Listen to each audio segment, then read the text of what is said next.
Today I'm going to walk you through my finishing process, how I spray my build-ins. So I have a small unit that's going to a client in Wisconsin, and I'm going to have to spray this here at my shop. I'm actually going to spray outside today. Fortunately, it's really nice, so it works out well because I don't have space inside my shop to do it.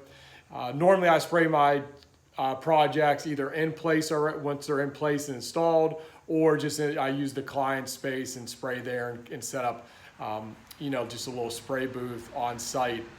So I'll walk you through, just show you the paint I'm going to use, the sprayer, and some of the kind of tips and techniques that I use. So let me take you out here.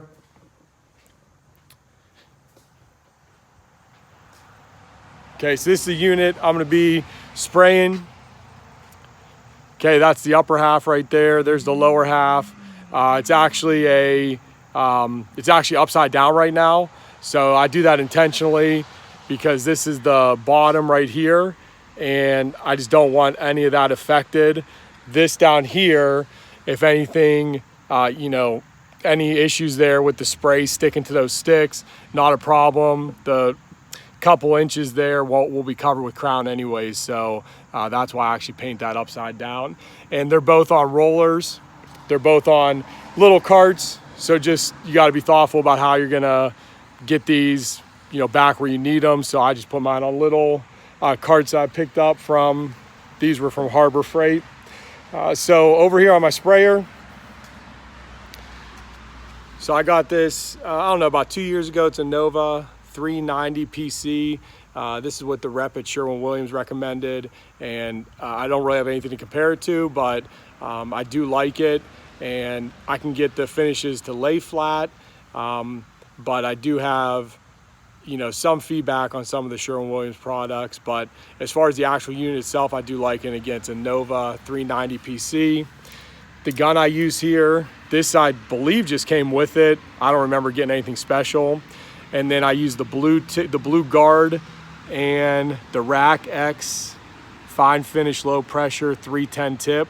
And this is pretty much what I use for everything. Again, I'm by no means an expert on spraying. I still have so much I'm trying to learn, considering switching over to an HVLP, but still trying to do some more research on that, but really considering an HVLP unit.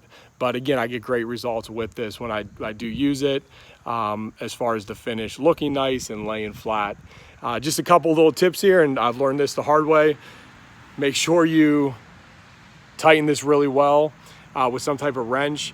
That's coming out of the primer tube there. And so don't just hand tighten it. Again, the very first time I used it, I did that and I had a mess on my hands. It was a nightmare. So tighten this really well with a wrench.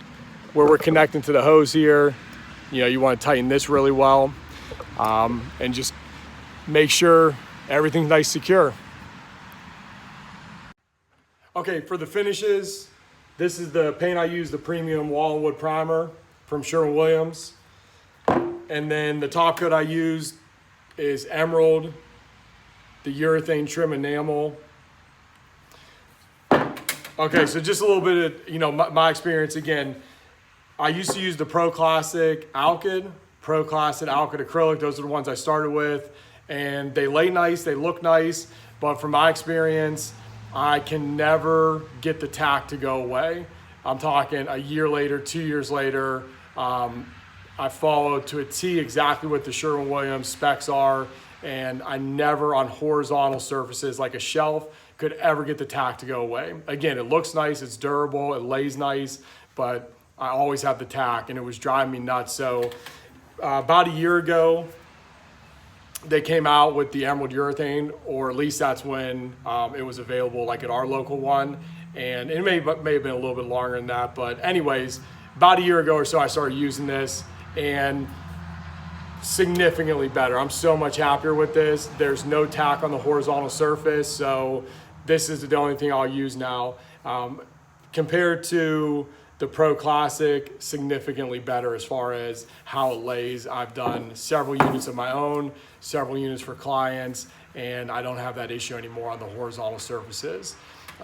The only other finish I've used is Benjamin Moore, and don't like it, honestly. I mean, the satin Pervo, every time I use it, it runs like crazy on vertical surfaces. It drives me nuts. So I don't know. And I've been using the same technique. You know, how I apply this is how I would apply the Pro Classic. So I thought maybe there was an error with, you know, my user error and how I was applying it, but I don't know, because I'm using the same technique on the Emerald and no issues again as far as that horizontal tack. So that's just a little bit of feedback about the paints. I am going to be using Renner Italia. They have a product I've been wanting to try for quite some time. So I have an upcoming build-in that I'm going to highlight the entire process from design to build to finish to install. I'm going to highlight everything and try to show as thoroughly as I can my entire process for it. But that's the finish I'm going to be trying on that one, and pretty excited about it. I feel like the finish can even be better than what it is. And I don't know if that's technique, if it's because I'm using an Airless and not an HVLP, or if it's the paint or combination, or I don't know. Painting's a nightmare sometimes. It really is like overwhelming. So I've been trying to keep it as simple as possible. And the first thing I'm going to try to address is fixing, you know, the paint. Like I said, when I went from Pro Classic to Emerald, it got better. I'm hoping when I go from Emerald to this Renner Italia, which came highly recommended from some other woodworkers that really do high-end work. So I'm hoping this even goes to another level. And you know, if it doesn't, then I'm going to look more into the HVLP unit, which regardless, honestly, might do anyways. But that's it. And then just a couple other little notes. My units, my doors, shelves, everything right now sanded to 180. I'll put the primer on first, let it dry for 24 hours, and then I will come back and do my top coats with the Emerald Urethane. To get ready to spray, I have to get the mineral spirits that I put in my unit when I close it down. So if I'm not going to be using my unit for at least several days, I just always put mineral spirits through the primer tube. So the first thing I got to do is, with this bucket of water, get the mineral spirits out. And that's what this empty bucket's for. The mineral spirits, the water will come out here into that empty bucket. So once I've got the mineral spirits out, then I'm going to run primer through the tube here, the primer tube. And then again, once paint starts coming out into that bucket, I'll shut that off. So this is actually the prime setting when that tab is vertical, when it's facing down, and then the spray settings when it's horizontal. So once it's primed, I'll flip this to the spray setting and I'll adjust my pressure accordingly. And I'll load basically the gun with and the hose with paint. And same thing, I just spray it in here because there's gonna be water that comes out first. I'll spray all the excess water into the empty bucket until the paint's coming out. Again, it'll come out first really thin, and then once it's thick like the regular consistency, then I know I'm ready to spray, and then I'll kind of work on my spray pattern. I usually spray with that fine finish low pressure tip, you know, somewhere right around that setting. Again, you kind of got to adjust it based on the paint you're using, but for the tip I'm using, I'm usually somewhere right around here on my unit.